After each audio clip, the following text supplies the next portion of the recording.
smoke system. One of the most unique aircraft you will see out on the Airshow circuit.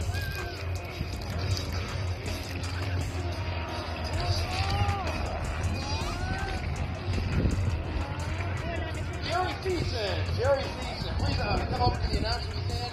Jerry Thiessen with the announcement.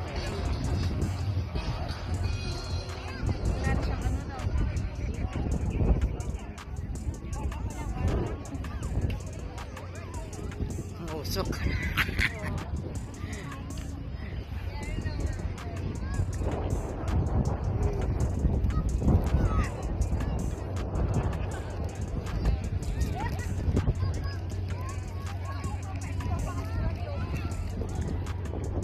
Your family out there, kids in the back seat right now going upside down in 4Gs, right?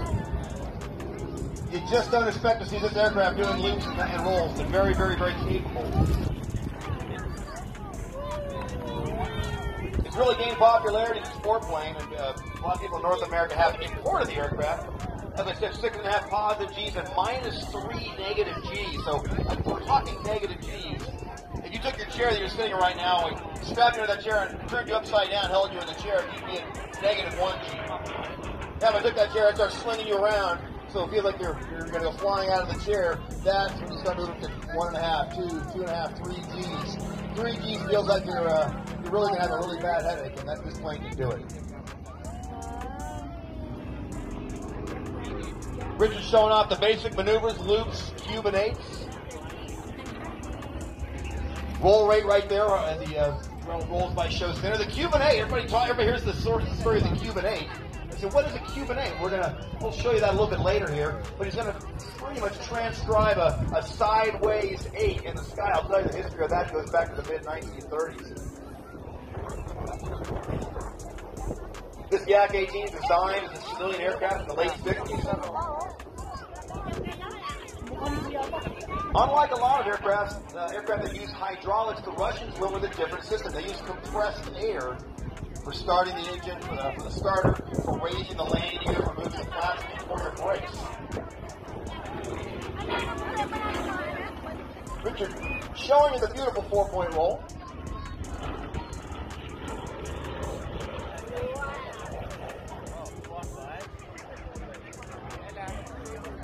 So with that compressed air system on the aircraft, you can imagine that as you're going by the aircraft, it has a little bit of that 18-wheeler truck sound to it. A little different when you're walking by the aircraft when they're doing their ground operations. Additionally, speaking of ground operations, propeller on the Russian aircraft spins backwards compared to aircraft that you see built in the U.S. Why? I do not know.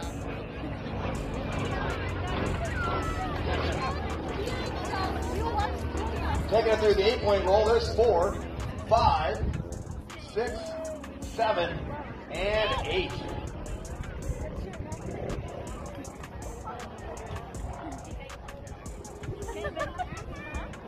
The Yak 18 shares a lot of systems with the Yak 50. We're going to see a Yak 50 single-seat aerobatic aircraft. Here comes Dad right ahead here in the harbor.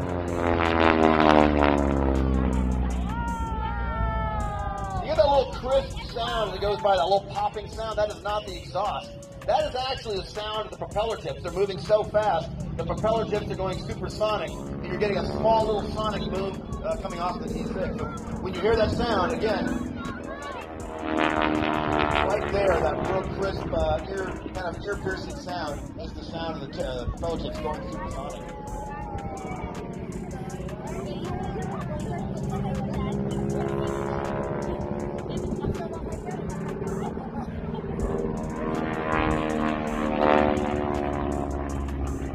I love that sound, the sound of these old round engines. Raise your hand if you like that sound, the sound of the round. Yeah, it's beautiful.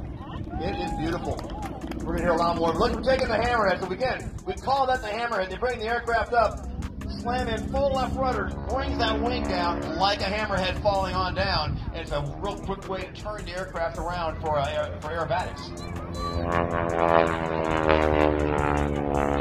Now realize that you were flying this aircraft in Canada back in the 1940s and you were going through training. You would never be allowed to do any of these aerobatics below 5,000 feet because of the nature of the aircraft. The aircraft spins, it's going to take a lot of altitude to get it out of the spin. And these aircraft, again, designed 80 years ago, didn't have all the incredible design tools that we have now. However, you'll see John Mrazek, he won't get above about 1,500 feet, not above that today doing his aerobatics. One other thing I will tell you about this aircraft, all the high-end fighters you see out there, the P-51, the Hellcat, the Bearcat, the P-40, every one of those pilots will tell you that to learn to fly those aircraft, you've got to be able to master the Harvard right here. This is a much harder aircraft to fly than the other ones. The other one's got gobs of power, pretty docile landing. But this aircraft, the pilot maker.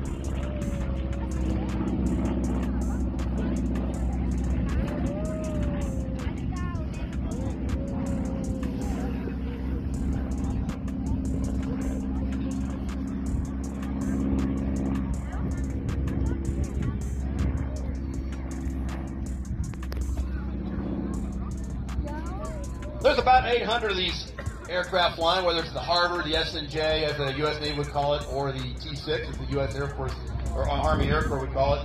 First flight, April Fool's Day, 1935. 15,500 of these aircraft built, and like I said, about 800 still flying in the world, all over the world. Australia, even South Africa has a fairly large contingent of these aircraft.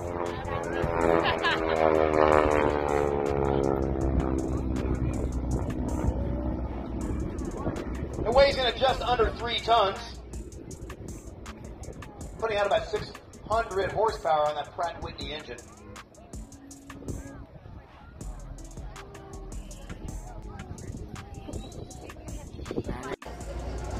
Okay guys, see you next time, see you next vlog. Don't forget to subscribe and like and share my live. Goodbye.